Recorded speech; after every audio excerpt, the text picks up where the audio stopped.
Hi guys, welcome back to my YouTube channel. I'm Chidiogo, your favorite real estate consultant. So today we are going to be talking about the different land documents in Nigeria.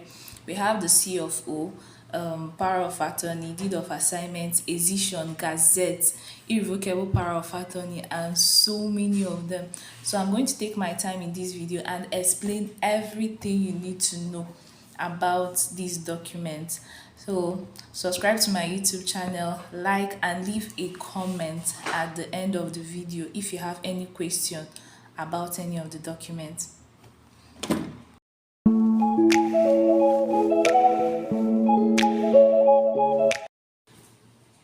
So yes, the first document we are going to be talking about is the C of O, popularly known as the Certificate of Occupancy.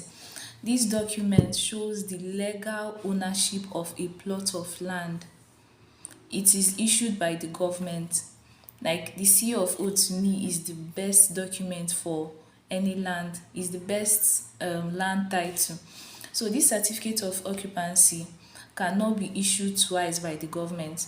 For example, if I have a plot of land and I go to the Ministry of Lands to get the certificate of occupancy for my plot of land, another person maybe claiming the certificate of occupancy cannot go to the Ministry of Lands and get a C of O for that property because it can just be issued once, and that's the importance of the certificate.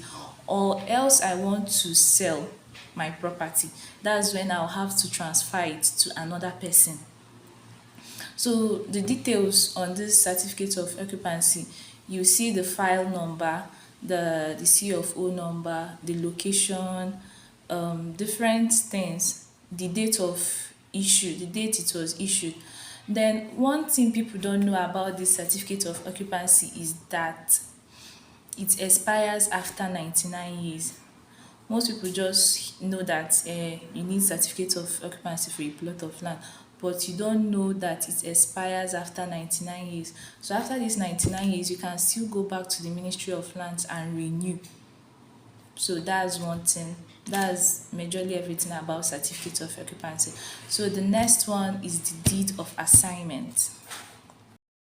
The deed of assignment is a legal document that shows the transfer of ownership from a seller to a buyer.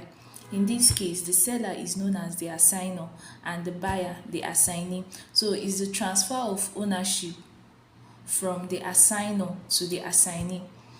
When maybe a problem comes up and a third party is claiming ownership of a property, the deed of assignment is used in the court to show that the property legally belongs to the buyer, because it will be stated there that the property was sold to the buyer for a considerable amount of money. So that's why the deed of assignment is a very good land document. So whenever you want to buy a property in Nigeria, you should check for the proper documentations, which includes the deed of assignment. So we have the survey plan. Survey plan is the document that shows the boundary of a parcel of land.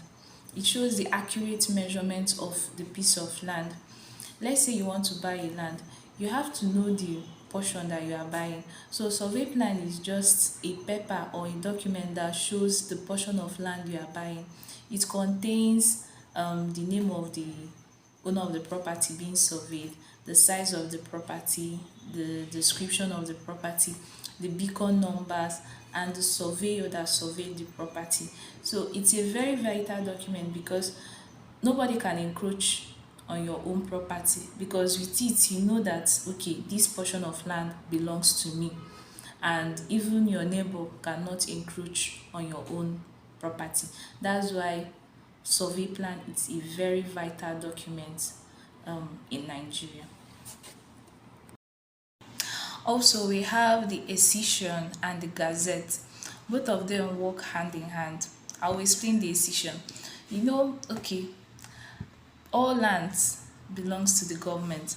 So Essential is a scenario whereby government gives out a particular portion of land to the indigenes of to the indigenous owners, let me just say it like that. It's just like, okay, this portion of land now, I'm giving it out to these people for their own ownership. So that process is called acquisition. The government is excising the property back to the indigenous owners. Then gazette, when this property is now reported in a government document, when it's now published, it's known as gazette. I don't know whether I'm making sense. Acquisition and gazette, they work hand in hand.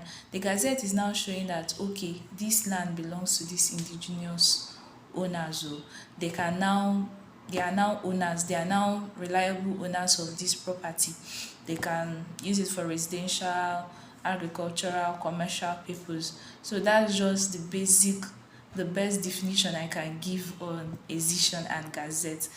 Acquisition, the government is giving back this property to the indigenous owners. Then when it's now published in the government report, that document is known as the gazette, and it's a land title. Maybe you see a property and the document is carrying gazette, so it's a legal land title, and with that the process of C of O can now start. So that's just the basic, that's the best definition of acquisition and gazette I can give. I'll be ending today's section here. I hope I was able to impact knowledge on land documentations and titles today. I hope you enjoyed the class. If you have questions, you can drop it at the comment section. Please like and subscribe to my YouTube channel, because I'll be dishing out a lot of content on real estate in Nigeria. Also, next video we'll be talking on governor's consent, power of attorney, irrevocable power of attorney, contract of sales, and the rest. So you wouldn't want to miss my next video. Subscribe to my YouTube channel, and I know that you always enjoy my class. Thank you very much for